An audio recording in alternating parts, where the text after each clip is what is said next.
Bonjour et bienvenue dans cette nouvelle vidéo. Et surtout, bonne année 2023, l'année des 60 ans de Doctor Who quand même. L'année 2022 était très cool pour la chaîne, déjà j'ai commencé cette chaîne en 2022. Et grâce à vous, cette chaîne a commencé doucement mais sûrement à grandir, et ça, je vous remercie beaucoup. Pour 2023, je vais essayer d'augmenter encore plus la qualité de mes vidéos, essayer de faire des choses pas forcément plus longues, mais essayer de faire plus de montage, de faire des sujets un peu plus variés, au niveau des classiques, peut-être du lore et tout ça.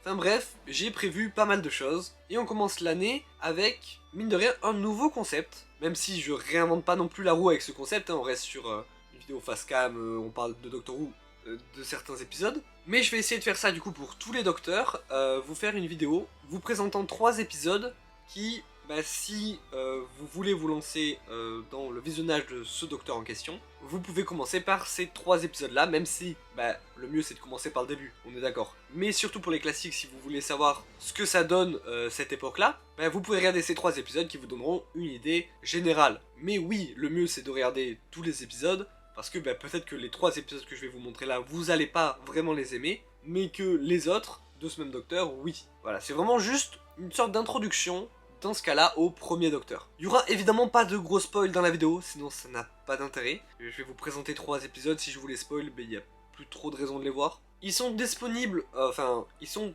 sûrement disponibles sur Doctor Who en français, le site du coup, en VOSTFR. Vidéo originale sous-titrée en français. Mais voilà, parfois sur le site, les vidéos disparaissent, donc il n'y a peut-être pas tout. Vu que c'est un docteur classique, évidemment c'est le premier, je dois vous expliquer le fonctionnement des épisodes, parce que c'est très différent de la série actuelle. En fait, chaque épisode, comme on l'appelle, c'est en fait un arc narratif, qui est plusieurs épisodes de 25 minutes. Par exemple, je prends un exemple du coup, An Unearthly Child, le premier épisode de tout Doctor Who, que je n'ai pas pris d'ailleurs dans cette vidéo, comme 3 histoires pour découvrir le premier Docteur. Je vous expliquerai après pourquoi. Donc, mais du coup cet épisode là était coupé en 4 épisodes de 25 minutes. Et voilà, c'est comme ça pour tous les épisodes des classiques. Sauf à un moment, ça dure 40 minutes, mais globalement, le fonctionnement reste le même. C'est pour ça que quand on parle des classiques, on parle pas trop en saison. Même si parfois ça peut arriver, par exemple pour les coffrets Blu-ray, c'est par saison.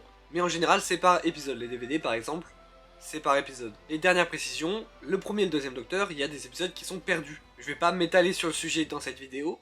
Sachez juste que du coup, je les prends pas en compte pour vous le faire découvrir, parce que oui, on peut quand même voir les épisodes perdus, parce que l'audio n'est pas perdu, et du coup certains épisodes ont été refaits en animation, et d'autres sont en retcon, c'est comme ça qu'on les appelle, en fait c'est en photo, en diaporama, avec, il y a la bande son, et il y a des photos, des personnages qui parlent, enfin, c'est pas le meilleur moyen de regarder un épisode. Donc pour découvrir, je n'ai pas pris ce genre d'épisode. Il n'y a aucun épisode full perdu, mais il y a notamment le dernier épisode des 3 que je vais vous présenter, qui a certaines parties qui sont perdues, mais tout entier n'est pas perdu. Et en plus ces parties ont été refaites en animation, donc ça va, c'est un peu plus visible que le retcon. Non, c'est pas retcon, je t'ai dit conneries depuis tout à l'heure, c'est recon je crois.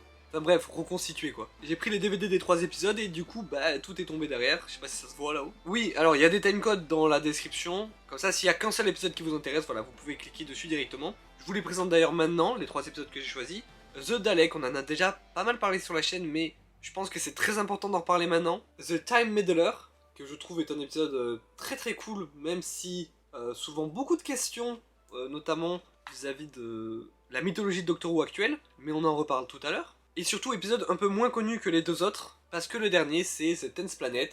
The Tenth Planet c'est le dernier épisode du premier Docteur. Donc oui, si vous décidez de le regarder, sachez juste que ça peut vous spoil 2-3 trucs. Et donc on commence avec The Dalek, les Daleks, donc deuxième épisode de Doctor Who. Et donc épisode parfait pour découvrir un peu le Docteur, le principe du TARDIS.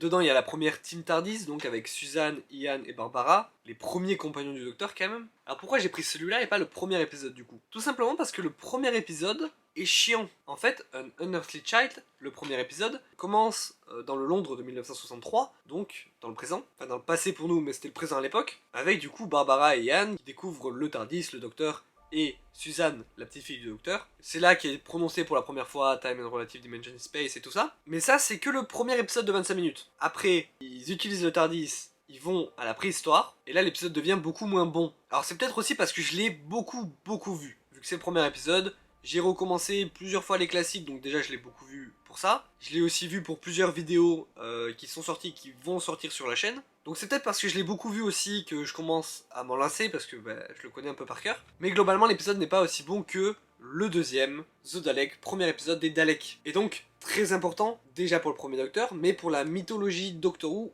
complète. C'est en 7 épisodes de 25 minutes, du coup. C'est aussi la découverte du Docteur des Daleks, du coup. Il ne les connaît pas avant, parce que parfois le Docteur connaît avant, là non. Ça se passe directement sur Skaro, la planète des Daleks, c'est vraiment le tout début. Si vous voulez en apprendre plus sur les Daleks, je vous le conseille très fortement parce que il y a même moyen que vous en appreniez plus que dans tous les New Who. Dans toute la série actuelle, on n'en apprend pas grand chose sur les Daleks, sur leur origine et tout ça. Dans cet épisode déjà, c'est sur leur planète, on apprend pourquoi ils sont comme ça, on voit aussi les Tals, je vais pas trop vous spoiler qui c'est, mais sachez juste que c'est un peuple qui est aussi sur Skaro, et qui ne sont pas des Daleks. Comme je l'ai dit, c'est la première Team TARDIS, ce qui ne sera plus le cas dans les 2 autres épisodes. Donc là pareil, niveau culture de Doctor Who, c'est hyper important. Ian, Barbara et Suzanne, et elles sont cultes. Notamment Suzanne, qui est la petite fille du Docteur. Ça c'est assez surprenant pour quelqu'un qui n'a vu aucun classique. Il faut aussi que je vous parle des films qui sont juste derrière moi là, les 2 steelbooks qu'il y a là, qui sont les seuls films Doctor Who, les films qui sont sortis au cinéma, parce qu'il y a aussi le téléfilm, mais au cinéma il n'y en a que 2,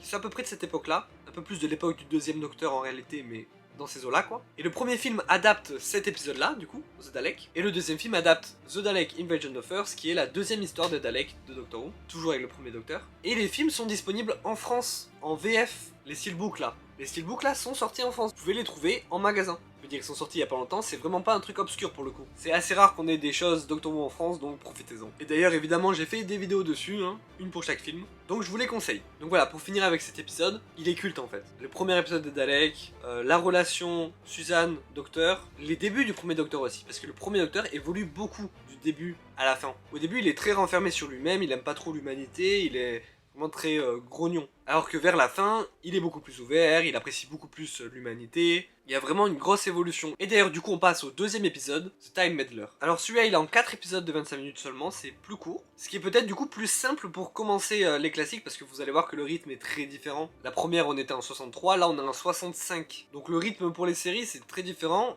Et peut-être que pour commencer, un épisode dont seulement 4 épisodes de 25 minutes, c'est mieux. Dans cet épisode, on a le droit à une toute autre Team TARDIS. Ni Suzanne, ni Ian, ni Barbara est toujours là. Ils sont tous déjà partis du TARDIS. Et je vais pas vous spoiler dans quel épisode et comment, mais c'est déjà arrivé. Et donc dedans, on a Vicky et Steven. Et ce qui est très intéressant avec cet épisode, il se passe durant les invasions vikings. Donc déjà, c'est le passé, cette fois-ci. C'est intéressant aussi de voir comment, en 1960, on traitait le passé dans Doctor Who. Sauf qu'il y a un moine qui semble être dans tout autre temps. Il a l'air de reconnaître le TARDIS et il a beaucoup d'anachronismes avec lui. Je vous en dis pas plus pour l'épisode, mais sachez juste que, encore aujourd'hui, il y a beaucoup de théories pour comprendre ce qui se passe dans cet épisode. L'épisode n'est pas compliqué à comprendre en soi, mais il y a quelque chose, un élément, qui, avec le savoir qu'on a maintenant sur Doctor Who, sur les Seigneurs du Temps, sur les TARDIS, qui fait qu'on se pose légitimement quelques questions. Et aussi, autre raison pourquoi j'ai pris cet épisode, c'est parce que vu qu'il y a des nouveaux membres dans la Team TARDIS, toutes les explications sur le TARDIS, sur son fonctionnement, sur tout, est réexpliqué. Donc si vous regardez que les 3 histoires de cette vidéo et que vous n'avez donc pas le premier épisode, vous ne serez pas perdu parce que, voilà, tout le fonctionnement du TARDIS, de pourquoi c'est une cabine de police et tout ça, tout est réexpliqué. Et c'est aussi un super épisode pour comprendre comment fonctionne le temps et les paradoxes temporels dans Doctor Who. Et juste pour finir, je rappelle qu'à l'époque, les Seigneurs du Temps, ça n'existe pas. Concrètement, le Docteur en est sûrement un, mais ça n'a jamais été mentionné dans la série. Ça arrivera que bien plus tard. Pour l'instant, c'est juste que le Docteur vient pas de la Terre. Et donc si vous aussi vous voulez théoriser sur cet épisode, et voir comment le fait que les Seigneurs du Temps n'existaient pas encore, ça change beaucoup de choses, je vous conseille vraiment cet épisode. Troisième et dernier épisode de Tenth Planet. Comme j'ai dit, dernier épisode du premier Docteur, donc épisode de régénération. Mais ce n'est pas tout. Comme vous pouvez le voir là, premier épisode des Cybermen. Alors oui, ils ont beaucoup changé depuis, mais c'est fou de se dire que et les Daleks et les Cybermen, les 2 méchants les plus emblématiques de Doctor Who, ont tous 2 commencé sous le premier Docteur. Et donc comme je l'ai dit, premier épisode de régénération, mais les Seigneurs du Temps n'existent toujours pas. Enfin, ils sont toujours pas mentionnés quoi. Il y a vraiment juste la régène pour l'instant. Et pareil, pour en apprendre plus sur l'origine des Cybermen et tout ça, cet épisode c'est mieux que tous les New Who. Parce qu'il y a de très fortes chances que vous ne connaissiez même pas la planète d'origine des Cybermen. Il y a un épisode à la rigueur, où on voit d'ailleurs le retour des vieux Cybermen comme ça, ou peut-être vous avez capté la planète des Cybermen. Mais sachez que vous n'avez même pas la plus grosse information sur cette planète. C'est pourquoi elle s'appelle la 10e planète. La 10e planète de quoi? Et bien pour ça, je vous conseille cet épisode. Même si, je l'ai pas précisé, mais comme pour les Daleks, dans les classiques, il y a d'autres épisodes qui nous en apprennent un peu plus sur les Cybermen et les Daleks. mais c'est juste c'est pas sous le premier Docteur quoi. Je sais pas si je l'ai dit, mais c'est du coup en 4 épisodes, et le dernier épisode est perdu malheureusement, donc il sera en animation. C'est évidemment celui-là où il y a la régénération. Donc si vous voulez voir la régénération pas en animation, c'est possible, mais il faudra aller voir sur YouTube. Dans cet épisode, on est sur Terre, mais on est dans le futur. En 1986. Oh, vous vous rendez compte quand même, le futur de fou. Et oui, l'épisode date de 66, donc forcément, leur futur à eux, c'est notre passé. Enfin pas forcément, mais là dans le cas, oui. En fait, il faut se dire que c'est bizarre, mais à l'époque, aucun humain n'avait marché sur la Lune. Non, ça n'arrivera qu'en 69. En 66, la conquête spatiale était au tout début. Enfin, au tout début, je sais pas, mais on n'avait encore jamais posé le pied sur un sol extérieur à la Terre. Du coup, c'est très intéressant de voir dans cet épisode, qui parle un petit peu de spatial, des choses qui pour eux c'est de la science-fiction, pour nous non. Par exemple, pour eux aussi, Pluton c'était toujours une planète du système solaire, ça comptait toujours. Cet épisode est aussi pas mal pour commencer parce que, au niveau de la construction, on est sur un truc typique du Doctor Who des années 60. L'épisode et la régénération est aussi référencé dans les New. Je vais pas vous dire dans quel épisode pour pas spoil, mais ceux qui savent, savent. En ce qui me concerne, c'est peut-être celui que je préfère le moins des trois, mais il est vraiment beaucoup trop important pour Doctor Who, quoi. C'est quand même la première régénération. Bon, par contre, les Cybermen sont pas vraiment à leur prime dans cet épisode. Et je parle pas que au niveau design, hein, je parle d'en général. Donc voilà, c'est tout pour cette vidéo.